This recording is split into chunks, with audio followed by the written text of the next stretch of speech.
예, 꽃으로도 이 아이들을 때리지 말라 그런 말이 있는데 1920년대 아주 이름난 어느 교육학자가 한 말입니다. 이 학자가 브라질 사람인데요. 교육학을 조금이라도 들여다본 사람이라면 다 아는 그 교육학자입니다. 그 꽃으로도 아이들을 때리지 말라. 이 한마디 안에 그 사회 현실을 꿰뚫는 눈과 또 교육 방향이 다 들어있다고 할 수 있겠죠.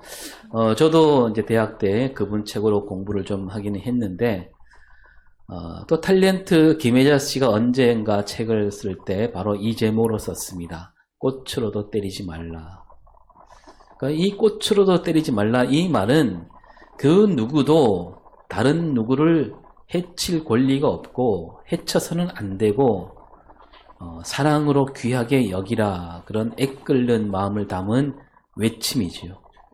그런데 이 말은요 우리 기독교 신앙과 잘 깊이 맞닿아 있습니다. 하나님께서 주신 사랑은 모든 폭력을 끊어내고 아주 작은 폭력이라 할지라도 다 끊어내고 모든 사람을 하나님 형상대로 존귀하게 여기는 거기서 하나님 사랑이 시작되기 때문이지요.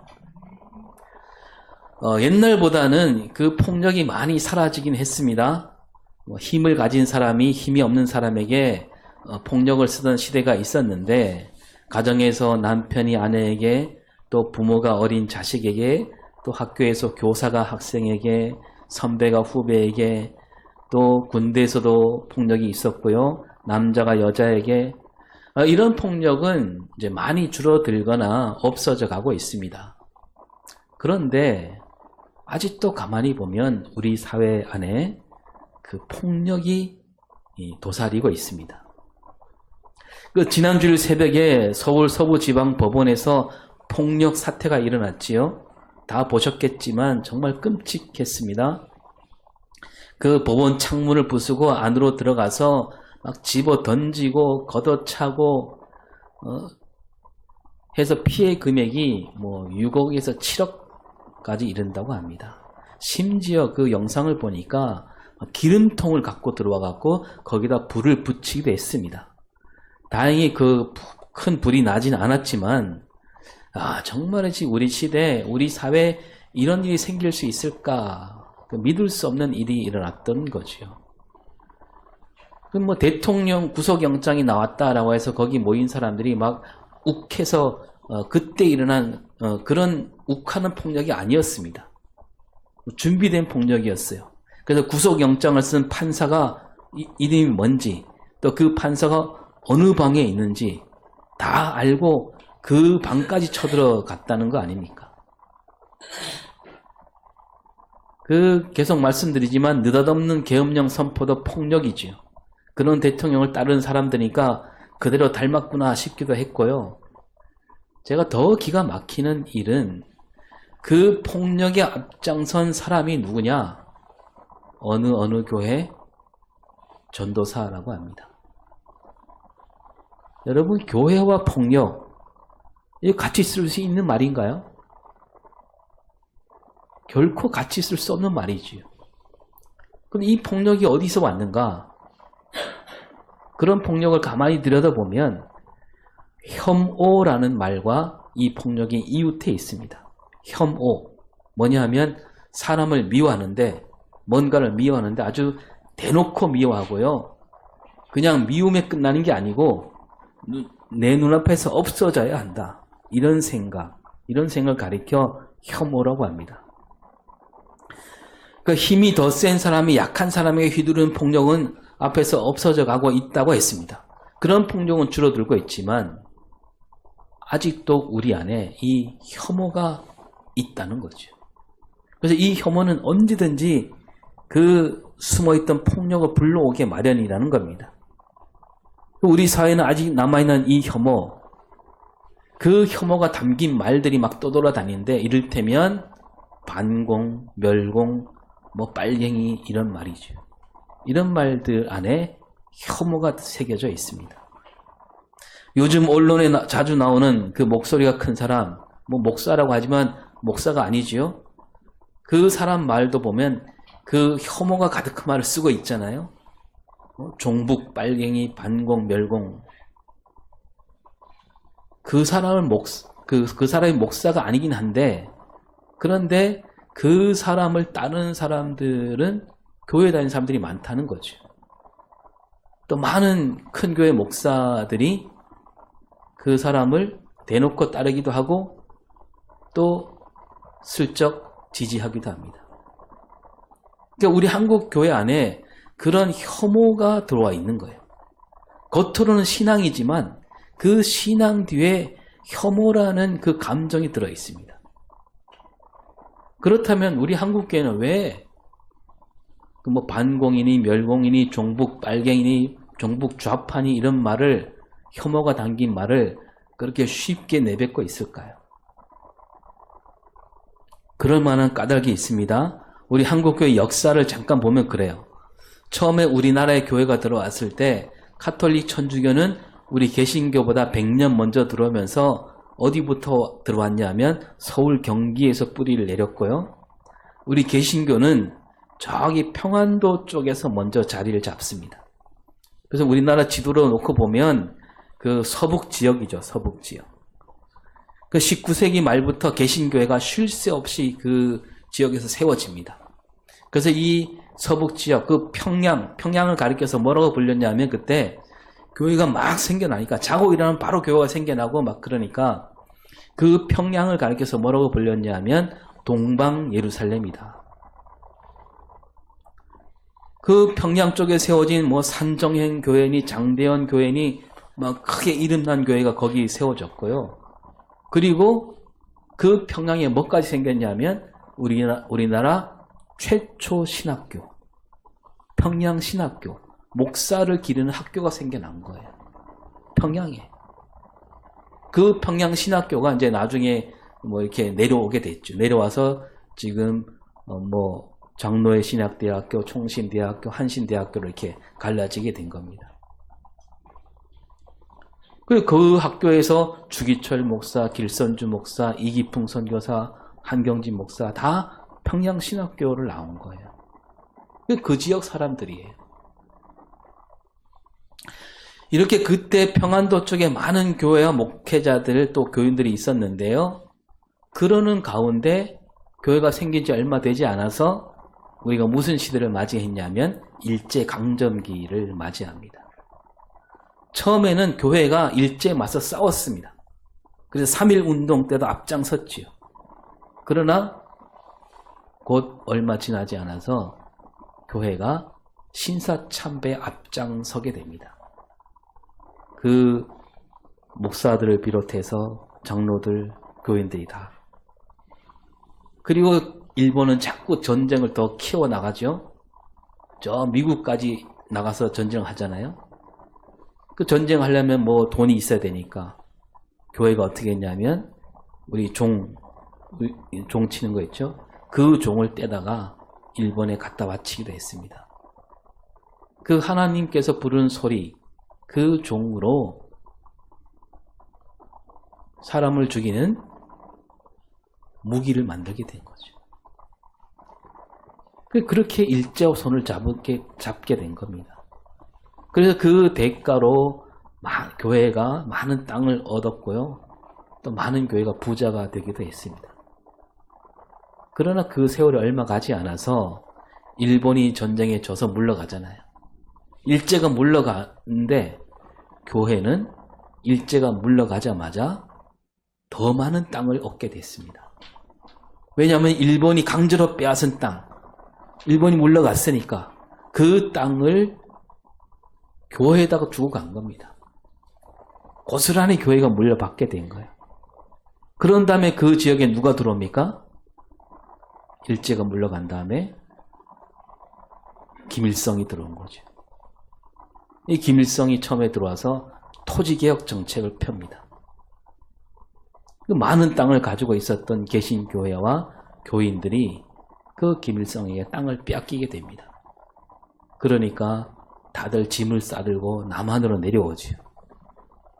그 남한으로 내려올 때 그들은 어떤 마음으로 내려왔을까요? 이를 갈면서 내려오는 거죠. 내 것을 빼앗다니.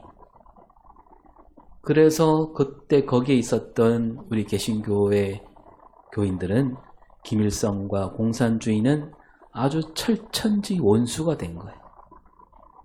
남한에 내려와서 자리를 잡은 사람들은 교회 이름으로 다시 모이게 되죠. 근데 이들은 같은 원한을 품었고 또 같은 고향이니까 더 끈끈해졌고요. 그러다 보니까 교회가 금세 커지게 됩니다. 그래서 남한에서 서울에서 가장 큰 교회가 되기도 했고요. 마침내 그 교회들이 한국 교회를 이끄는 교회가 됩니다. 그러면서 이 기독교 신앙과 반공, 멸공이 서로 한 짝을 이루게 된 거예요. 우리 한국교회 지도자들이 어째서 그 뒤에 일어난 독재자들 감싸 안고 심지어 그들에게 축복까지 할 수 있었느냐 하면 우리 남한에 있었던 독재자들이 하나같이 뭘 내세웠냐면 반공, 멸공을 내세운 겁니다. 그 외치니까 우리도 마침 저 공산주의 김일성을 미워하는데 저 사람이 독재자이긴 하지만 우리하고 생각이 비슷하네 라고 하면서 그 독재자들과 손을 잡고 잘 지냈던 거예요. 그 세월이 흐르면서 그게 전통이 되어 아직도 이어지고 있다는 겁니다. 여러분 따지고 보면 이 공산주의가 사실 잘못된 길로 가고 말았지만 가만히 따지고 보면 공산주의 사상은 처음에는 우리 기독교 신앙과 비슷해요. 뭐냐 하면 앞에 잠깐 말씀드린 대로 땅을 골고루 나누어 갖자 그거잖아요. 근데 그게 어디서 나오는 얘기예요? 성경에 나온 말씀이에요. 수천 년 전 성경에서 말씀하신 거예요. 그러니까 그 공산주의 처음 가진 그 공산주의와 우리 기독교는 서로 대화가 가능한 그런 거였죠. 따라서 내 땅을 빼앗겼다 해서 막 반공, 멸공, 종북, 빨갱이 이렇게 혐오에 빠진다면 그거는 기독교 신앙이라고 할 수 없지요. 공산주의가 잘못된 것은 뭐냐 하면 그 사상보다는 그 사상을 이끄는 사람들이 문제죠. 공산주의란 말을 앞세워서 독재를 하니까 문제지. 여러분 우리 기독교인은 뭘 해야 됩니까? 스스로 우리가 가진 것을 나눠줘야 되는 사람들 아니에요? 나눠줘야 됩니다. 어쩌면요 우리 그때 그 서북지역 평안도 지역에서 교회가 자리를 잡고 있을 때 일제가 물러갔을 때 교회가 먼저 나서갔고요. 교회가 가진 땅을 그 지역 모든 사람에게 골고루 나눠줬다면 어떻게 됐을까요? 먼저 앞장서서 나눠줬다면 성경 말씀대로 나눠줬다면 저 북한 땅이 김일성 손에 넘어가지 않았을 수도 있는 거예요. 근데 그 교회와 교인들이 내 것 챙기느라고 내 것 빼앗기지 않으려고 그거 지키려고 하다가 그만 그 김일성에게 자리를 빼앗기고 말았던 겁니다. 선수를 빼앗긴 거예요. 이게 처음에 교회가 우리나라에 들어왔을 때 이 교회가 가장 깨끗했고요. 가장 바르고 가장 올곧았습니다. 그랬던 신앙으로 들어왔던 우리 한국교회가 그깟 재물의 눈이 어두워 더러운 욕심, 그 욕심으로 말미암아 혐오가 생겼고 그 혐오는 폭력으로 이어지는 그런 아주 볼썽사나운 조직이 되고 말았던 겁니다.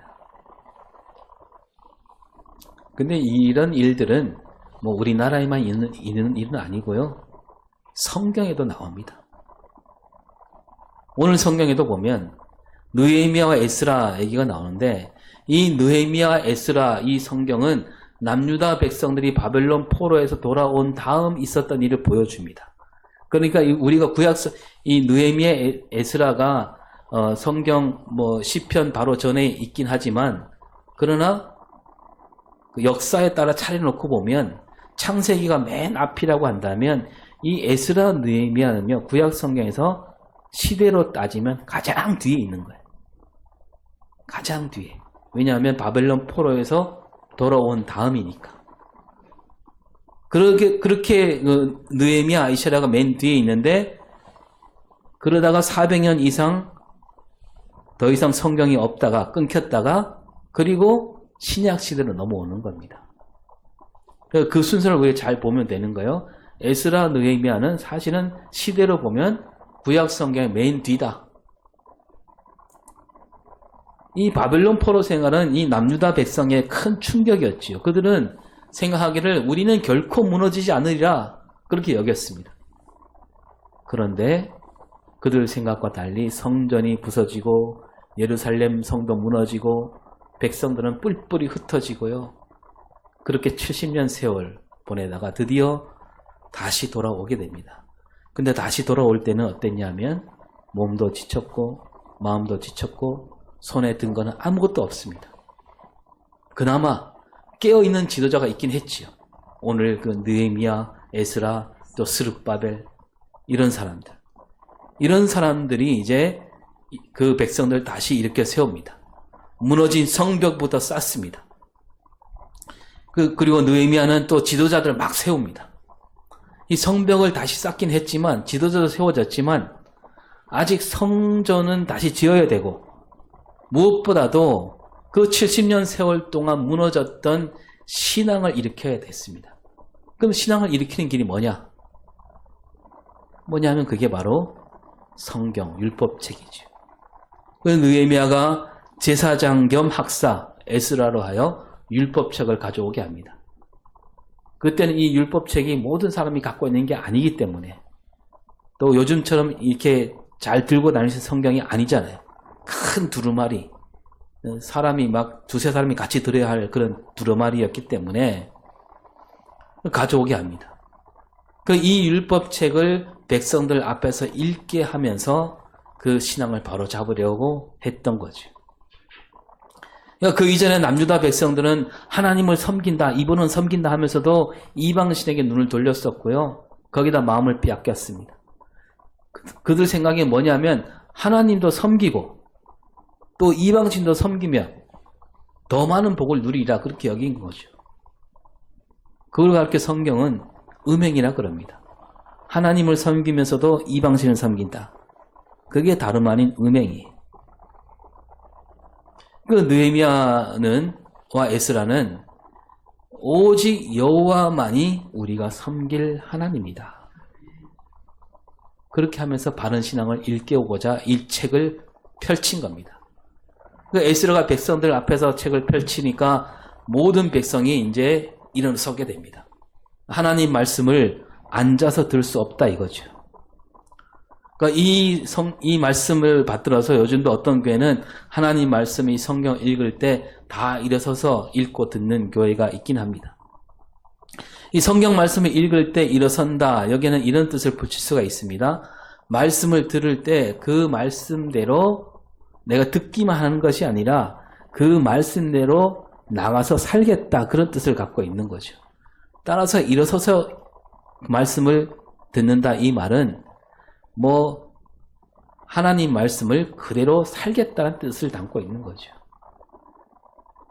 그래서 우리가 진짜로 일어서서 읽든지 앉아서 읽든지 내가 그 뜻을 받들어서 하나님 말씀대로 살겠다 그러면 되는 거죠. 그래야 말씀이 진짜 말씀이 됩니다. 이 에스라가 율법책을 읽기 앞서서 하나님을 노래하는데요. 오늘 읽은 말씀 바로 앞에 6절에 보면 시작. 에스라가 이르되 하나님 여호와를 송축하매 모든 백성이 손을 들고 아멘 아멘 하고 응답하고 얼굴을 땅에 대고 여호와께 경배하니라. 예, 에스라가 먼저 하나님을 노래합니다. 그랬더니 그 장단에 맞춰서 백성들은 어떻게 했다고요? 아멘 아멘. 아멘 아멘 했어요. 그 말씀을 그대로 받겠습니다. 말씀이 그대로 이루어집니다. 라는 그런 뜻이죠. 그리고 뭐 했냐면 얼굴을 땅에 대고 경배를 올립니다. 오늘 우리는 그저 입으로만 노래하지만 그 시대는 그랬어요. 몸으로 나타냈습니다. 몸을 움직였습니다. 예. 아직도 어떤 종교는 그런 예식이 남아있기는 하지요. 이것도 마찬가지로 꼭 이렇게 해야만 한다 그런 뜻은 아니고 우리가 말씀을 듣고 말씀을 들을 때마다 내가 온몸을 바쳐서 하나님 뜻을 이루겠다 그런 다짐을 우리가 늘 간직해야 되는 거죠. 하여튼 여기까지는 좋았습니다. 이제 에스라가 율법책을 읽습니다. 8절을 보면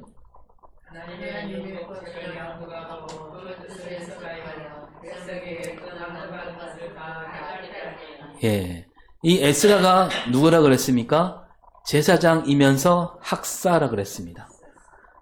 이 학사, 복음서에는 어떤 사람이 나오냐면 서기관 나오죠. 서기관.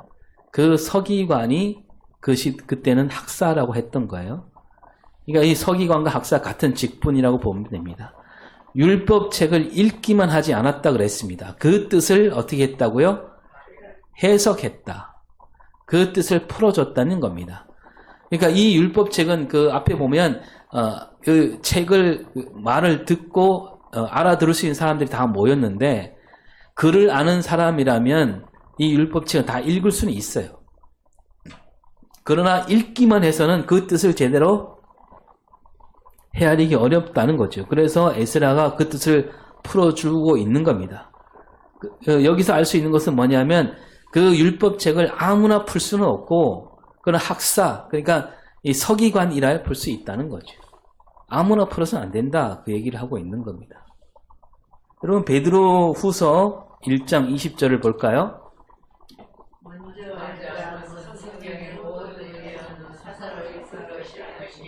예, 성경을 사설의 풀 것이 아니다. 함부로 풀지 말라는 얘기입니다. 그냥 눈에 보이는 대로 그냥 풀어서는 안 된다는 거죠. 여러분 오늘도 마찬가지죠. 성경 말씀을 읽기만 해서는 다 풀기는 어려워요.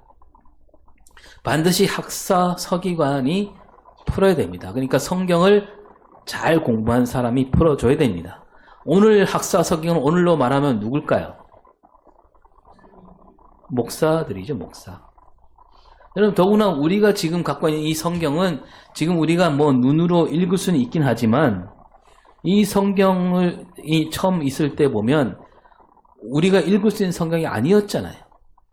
이 구약 성경은 뭘로 돼 있습니까? 히브리어나 아람어로 돼 있어요. 신약 성경은 헬라어로 썼습니다. 그걸 우리말로 바꾼 거예요. 거기다가 이 처음 성경은 우리와 말도 다를 뿐 아니라 시대도 달랐고 문화도 지역도 문화도 달랐습니다. 그래서 그 뜻을 바르게 알려면 공부가 필요했습니다. 그래서 오늘도 우리가 성경을 그냥 어느 한 구절 뚝 따와갖고 그냥 내 눈에 들어온다 해서 그거 그냥 그대로 아무데나 갖다 붙이면 안 되는 거죠.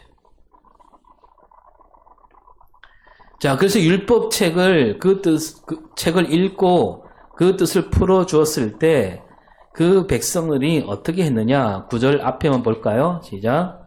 율법의 말씀을 듣고 다 울지라. 네, 어떻게 했다고요? 다 울었다. 왜 울었을까? 네, 여러분은 언제 눈물을 흘립니까? 먼저 슬픈 일이 있을 때 그렇겠지요. 또는 막 기쁨이 넘칠 때도 막 감정이 막 이렇게 올라왔을 때. 이 남유다 백성들이 성경을 말씀을 듣고 왜 울었는가? 오늘 말씀에 나오진 않는데 이 느헤미야와 에스라가 우는 백성들을 보고 이렇게 말합니다. 다시 9절 시작.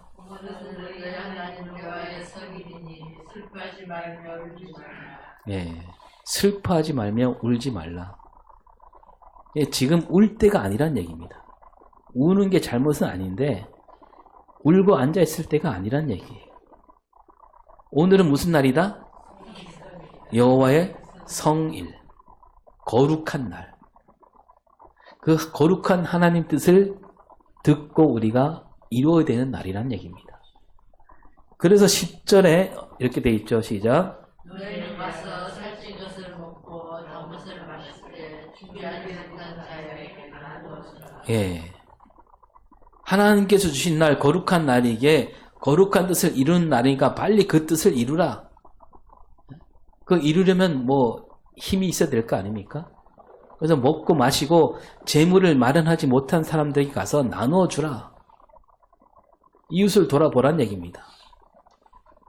그래서 이렇게 보면 이 남유다 백성들이 말씀을 듣고 운 까닭을 우리가 두 가지로 생각해 볼 수 있습니다. 먼저 자기들이 저지른 죄를 돌아보며 뉘우치는 뜻에서 울지 않았을까? 그죠? 그럴만 하지요? 그동안 자기들이 죄를 지었으니까 포로로 끌려갔고 이제 돌아와서 하나님 말씀을 듣고 뉘우치며 울었을 수 있지요. 그렇게 울었다면 뭐 그 눈물은 바람직한 눈물입니다. 근데 그 바람직한 눈물임에도 느헤미야와 에스라는 울지 말라 그럽니다. 또 이들이 운 까닭을 하나 더 찾아볼 수 있다면 자기들이 겪은 서름과 분함 때문이라고 할 수 있습니다. 이 바벨론에 끌려가서 막 온갖 어려움을 겪지 않았겠습니까? 그리고 이 바벨론 사람들이요, 막 이 남유다 백성들을 막 놀려댔습니다. 야, 너희들이 부르던 그 옛날 부르던 노래 좀 불러봐라. 그 끌려가 있는데 노래가 나올까요?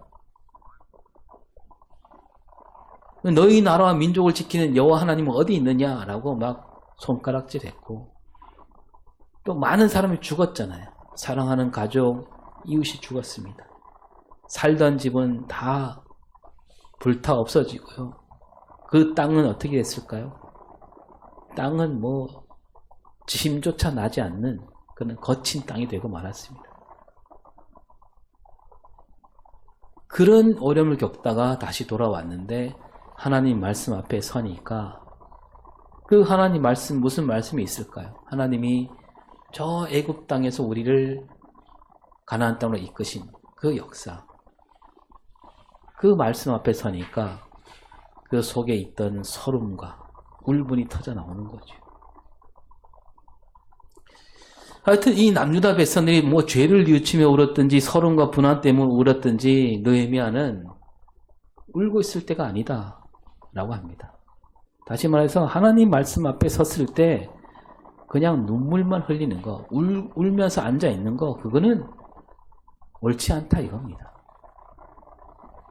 거기에 머물지 말란 얘기예요. 하나님 말씀을 들으면서 어떤 감정이나 느낌, 거기에 머물러서는 안 된다는 뜻이 들어있는 겁니다. 사실 하나님 말씀 앞에서 처음에 우리가 눈물이 날 수는 있어요. 하나님이 나를 사랑하시는구나. 하나님이 얼마나 나를 사랑하시는가. 그런 느낌이 막 북받쳐서 기쁨에 넘치는 눈물이 날 수 있고요. 또 우리 신앙이 그렇게 처음 시작하기도 하잖아요. 또 뭐 내 죄가 정말 무겁구나. 주님이 십자가 질 만큼 무거운 죄구나. 내가 이 지은 죄가 이토록 컸구나 하면서 엉엉 울 수도 있습니다. 그런데 하나님 앞에 올 때마다 그저 울기만 한다면, 그 감정과 느낌에만 치우친다면 그 신앙은 자랄 수가 없다는 거죠. 우리 기독교 신앙은요, 감정이나 느낌에만 머물지 않는 신앙입니다. 그 느헤미야가 다시 말합니다. 그 10절 좀 뒤에 시작. 이날은 그 주의 선생님이 의심하지 말라. 여호와를 위하여 기뻐하는 것이 너희의 힘이라. 또 거듭해서 말합니다. 근심하지 말고 기뻐하라. 그리고 이어서 이것이 너희에게 힘이다. 그러니까 뭐냐면 하나님을 믿는다면 기뻐하며 힘을 내서 하나님 뜻을 이루라는 겁니다. 하나님이 우리에게 힘을 주지 않느냐? 그거예요. 지금 주저앉지 말란 얘기입니다. 그래서 남유다 백성들이 그 느헤미야가 한 말을 그대로 따르기는 하지요. 12절을 볼까요? 시작. 모든 백성이 가서 먹고 마시어 나누어주고 그의 부러워하니 이놈들이 그 읽어 들려준 말을 밝히 알리라. 그 에스라가 읽어주고 풀어낸 그 말씀을 이제 알아듣긴 했습니다. 그리고 느헤미야가 울지 말라 하니까 그 말도 알아들었습니다. 그래서 이 구절만 놓고 본다면 이제 남유다 백성들이 정신을 차리고 하나님 뜻을 제대로 따르는 그런 나라와 백성이 되겠구나 싶습니다. 그런데 그 뒤에 역사를 보면 그렇지만은 않았다는 거죠. 이 바벨론 포로에서 돌아온 남유다 백성들은 그들의 느낌과 감정에서 더 나아가지 못합니다. 그리고 잘못된 길로 들어서지요. 이 남유다 백성들이요, 얼마 지나지 않아 그만 어디에 빠지냐 하면 율법주의에 빠집니다. 그 에스라와 느헤미야 여러 지도자로 하나님 말씀을 밝히 알아듣긴 했지만 바로 그때뿐이었다는 거예요. 그 율법책에 담긴 하나님 말씀, 하나님 뜻보다는 그 율법책에 있는 그 글자, 그 조문에 갇히고 말았습니다. 율법주의에 사로잡히다 보니까 그 율법으로 뭘 했느냐? 그 율법으로 이제는 자기 눈에 있는 들보는 보지 못하고 다른 사람 눈에 있는 티끌을 보게 되는 거예요. 그 율법을 지키나 안 지키나 다른 사람을 그 안경으로 보고 있는 겁니다. 율법을 조금이라도 지키지 못하면 손가락 차게 바빴습니다. 그래서 율법을 지키지 못하는 사람은 다들 어떤 사람들이냐면 가난한 사람들이에요. 그들은 돈이 없으니까 재물을 제대로 마련하지 못해요. 그들을 가르쳐서 뭐라고 하냐면 너희들은 죄인이다. 이런 딱지를 갖다 붙이는 거예요. 그들을 혐오하게 됩니다. 안식일법, 할례, 정결법을 앞세워서 막 꼬치꼬치 따지는데 그냥 선수가 돼버립니다. 그리고 막 바리새파가 생기고 사두개파로 갈라서 서로 싸웁니다. 그들은 하나님 말씀 앞에서 자기 감정, 그 느낌에만 머물렀기 때문에 율법주의에 빠지게 되었고 이 율법주의는 혐오를 낳게 되었던 겁니다. 그리고 그 혐오는요, 폭력을 불러오게 만들었어요. 여러분, 말로 이런 폭력, 너는 죄인이다, 세리다, 창기다. 말 폭력이 넘치게 되었고 또 폭력이 가득한 제도가 생겨나게 됐고요.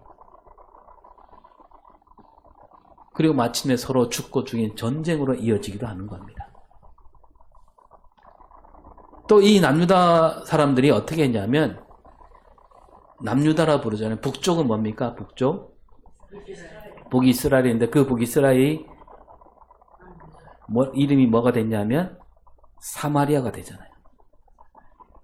남유다가 이 북쪽에 있는 사마리아 사람을 받아주지 않아요.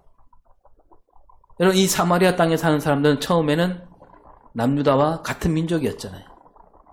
솔로몬이 죽고 난 뒤 갈라지긴 했지만 어디까지나 한 민족이었습니다. 이 북이스라엘이 무너지고 막 이방 나라 사람들과 섞이긴 했지만 어디까지나 그 뿌리는 같다고 봐야 됩니다. 그리고 이 사마리아 사람들이 막 섞이다 보니까 이방신을 섬기기도 했지요. 그런 죄를 저질렀습니다.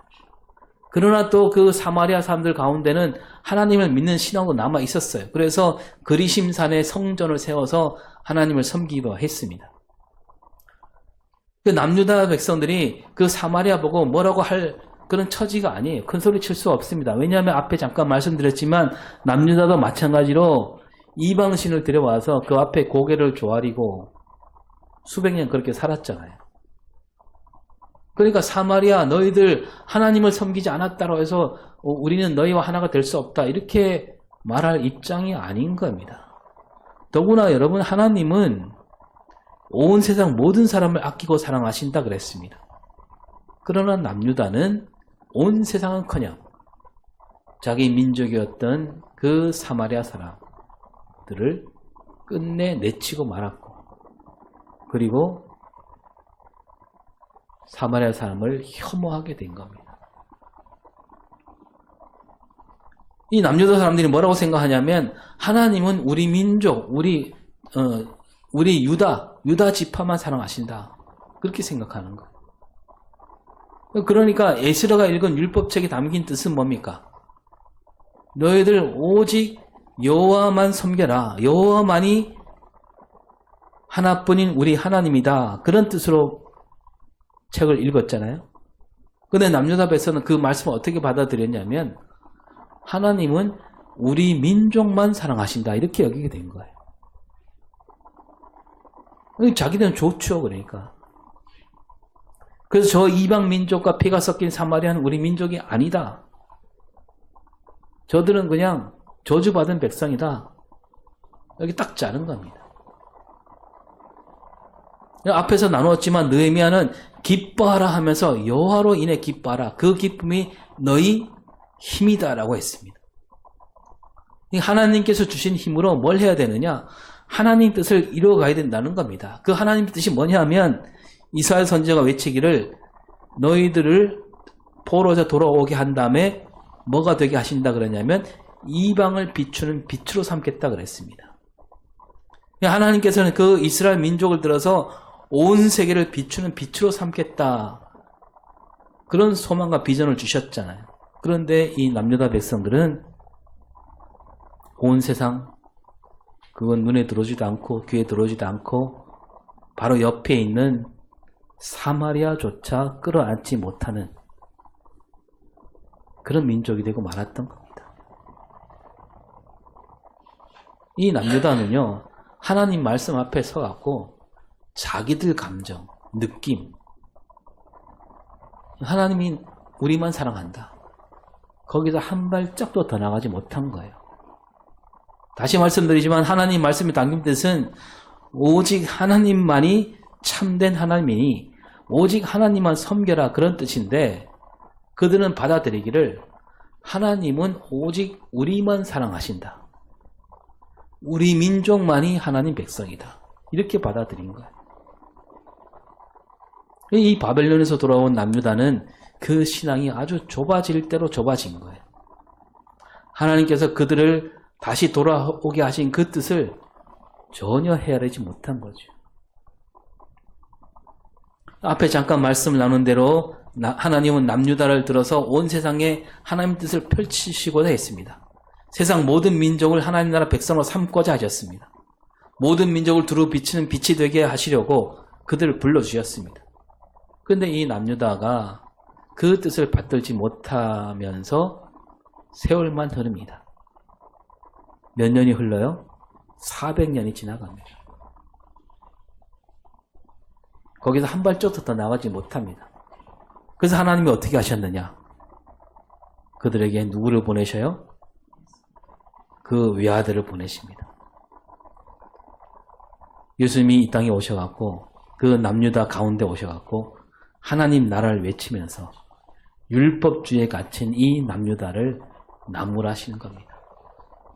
그 율법주의자들에게 예수님 말씀하시기를 예수님이야말로 율법을 완성하려고 오셨다고 말씀하시잖아요. 그러면서 마태복음 7장 12절을 볼까요? 무엇이든지 나에게 계절을 바꾸자 하여 너희도 남을 대접하라. 이것이 율법이요 선지자니라. 네. 이것이 율법이요 선지자니라. 너희들은 율법주의에 갇혀 있는데 진짜 율법에 담긴 뜻이 뭐냐? 대접을 받고자 하는 대로 남을 대접하라. 남을 잘 대접하라 그거 아닙니까? 그들이 그러지 않고 있다는 거예요. 그거 하지 않으면서 무슨 율법이냐? 하나님께서 너희들에게 좋은 것을 주셨는데 그렇다면 너희도 다른 사람에게 좋은 것을 주는 그런 마음으로 살아야 되지 않겠느냐? 이게 율법이 아니냐? 그러니까 다른 사람을 어떻게 맞이하느냐? 거기에 하나님 뜻이 다 담겨 있다는 겁니다. 뒤집어 말하면 다른 사람을 함부로 여기거나 잘 대접하지 않는다면 그건 하나님 뜻을 따르지 않는 사람들이다. 그 얘기입니다. 그리고 예수님은 또 말씀하십니다. 우리가 잘 아는 말씀이죠. 사도행전 1장 8절 시작. 오직 성령이 너희에게 임하시면 너희가 권능을 받고 예루살렘과 온 유대와 사마리아와 끝까지까지 내 증인이 되리라. 예. 오직 성령이 너에게 임하시면. 이 말은 성령께서 오셔서 하나님께 주신 말씀을 제대로 알게 해 주시면 그런 뜻이죠. 성령이 주신 권능이 어디서 오느냐? 하나님 말씀에서 오잖아요. 그리고 아까 이 성령이 주신 권능은 아까 읽은 말씀에 여호와 하나님께서 우리에게 주시는 힘과 같은 뜻이죠.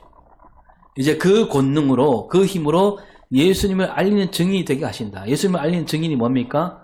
예수님이 말씀하신 하나님 나라를 알리는 증인이란 뜻입니다.